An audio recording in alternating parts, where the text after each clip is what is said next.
So, Congressman Guy Reschenthaler, you are joining us from Washington, D.C., our nation's capital. How does it feel to be back there? Well, Rose, it's bittersweet. I think that we should be in DC. We've got to move legislation. We've got to talk to each other, and we cannot allow Nancy Pelosi to continue to consolidate power, which is what she's been doing recently, keeping us back in our districts and being here drafting legislation all on her own without Republican input, frankly, input from the rank and file Democrats either. So it's good to be back. But the reason why it's a little bitter is because we're voting on two bills today. One is a rules change, and a lot of folks are not paying attention to this, but this is very dangerous. What it is, it allows for proxy voting. I'm adamantly opposed to proxy voting. I'm opposed to having committee meetings that are done via Skype and Zoom and conference calls. How can I interrogate a witness that's testifying before us if I can't see them face to face? And Zoom, I knew we're doing a Zoom call now. It's all well and good, but this isn't the same as actually being face to face with somebody. So that's one. And this also allows Nancy Pelosi again to consolidate power, because if we're not here and we're back in the district, she's drafting all the legislation and power is shifting to the leadership. We're also voting on CARES 2.0. You've heard it called the Heroes Act. I've been saying this is only a Heroes Act if your heroes are Mao Zedong and Che Guevara and Hugo Chavez, because Wow. Rose, this is really a socialist takeover of our election system and our economy. Yeah, it really is, because it's really the squad's wish list. You know, these are things that they've always been trying to get through during ordinary times. And by putting the label Heroes Act, it's a little disingenuous. And it's almost like, so Republicans voted against the Heroes Act. And it's just so very clever in so many ways. But that's the Democrats for you, how they put things through. Well, this is a messaging bill, and they're framing it as such. And we call it a messaging bill here in D.C. because the Democrats know this is not going to pass. Mitch McConnell would never run a garbage bill like this, and the president would never sign this into law. So what the Democrats are trying to do is they're trying to paint us as if we're standing in the way of COVID relief, which is nonsense. I'm not going to explain that. But they're also trying to appease their far left radical base with this messaging tool. And I know you just said it's the squad's wish list. I think we should stop saying the squad, because they're the ones that are in the media, right? Tlaib, Omar, Presley, AOC, etc. They're the quote unquote squad, but they are just representative of the party as a whole. Only 14 Democrats voted today against the rule allowing the CARES 2.0 bill to come to the floor. 14 of them. That's it. So when we say the squad, we actually minimize how far left this party has moved. The party is really now a social justice warrior Democrat party, or social justice Democrat party, whatever they call themselves today. This is now the party of AOC, Omar, Tlaib, the coastal elites. This is no longer your grandfather's Democrat party. And as far as those folks that campaigned and said they were moderate, well, let's see if you're a moderate when you vote for this bill today, because this bill is extreme. Illegal immigrants would get unemployment compensation plus an extra $600 a week. Their children would get $500 extra as well. And I don't want to begrudge that money, but this is going to fuel illegal immigration. You have states getting forced to do same-day voter registration, 100% mail-in ballots, and then they're not allowed to enforce voter ID laws. So you have a built-in recipe for voter fraud, which is very problematic. You have student loan forgiveness, which don't even let me go down that road, but they want to forgive student loans. And then you have some things that are not even relevant, like cannabis, marijuana. Cannabis appears 68 times in the text of this bill. Patient is only listed something like 16, healthcare 22. I might be a little off on those numbers, but it's less than 25 times, and cannabis is 68. Oh my gosh. Congressman, you know, it's interesting. I loved your tweet that you did yesterday. You called it the socialist wish list. That really is what this is all about. It is. It's really their fantasy of where they want to take this country. And they've been trying to push this. The Green New Deal is something that the media just glossed over because it was an absolute joke. But I would tell anybody listening, pull up the Green New Deal and read it. It is, for one, it reads like an 8th grade paper that you would write. I mean, it's not really written well at all, but it also is these fantasy ideas. They want to totally rebuild literally every building in the United States within 10 years. They really want to ban air travel. They try to downplay that, but read it. And look at Greta, right? She will not fly back to Europe after sailing here. So you tell me who's really opposed to air travel. They want to reduce the amount of meat that is consumed. Talk about an invasion of your personal privacy. But that's really what they stand for. That's what they want. And Clyburn, who's the majority whip, has said that he wants to use this pandemic to drastically reshape American politics for the future. And then Nancy Pelosi puts him in charge of the special committee on oversight. So this is where they have signaled where they want to go, not only with the Green New Deal, but with CARES 2.0 and the actions they've taken thus far in this session. Yeah, it's interesting. And, the Senate, of course, it would be dead on arrival, my guess. But, and let's say it wasn't for some weird reason, I'm certain that the president would probably veto anyway, right? Yes, President Trump would veto this. This is a bunch of nonsense. Thankfully, he's in the White House. But this underscores why it's so important for us to hold the Senate. We have to take back the House.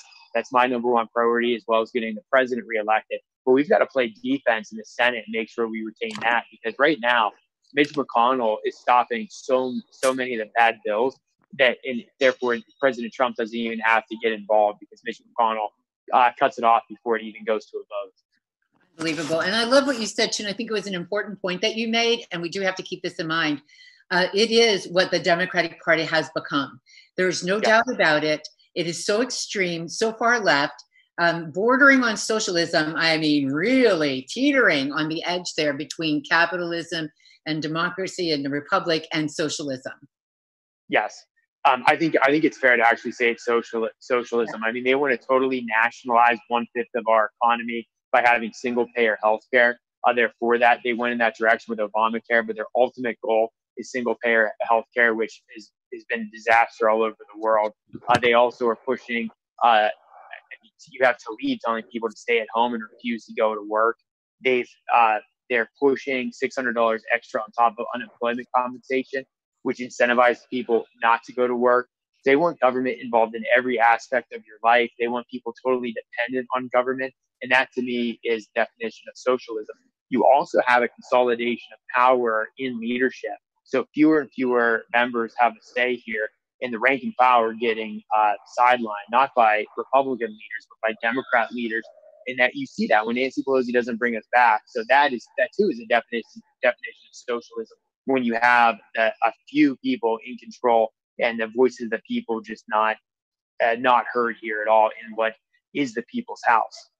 And on that subject too, when you think about just the kind of control, particularly in blue states, having gone through this pandemic, that kind of control is very frightening. And a lot of people are beginning to feel hopeless.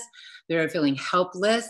It's been very discouraging for those of us who are watching and thinking, this is what too much power looks like. This is what tyrannical power looks like. So let's talk about Pennsylvania, for example. So I know your heart is with Pennsylvania, particularly Southwest, but you care about the entire state, not to mention the nation, no doubt. But our president was in Pennsylvania just recently.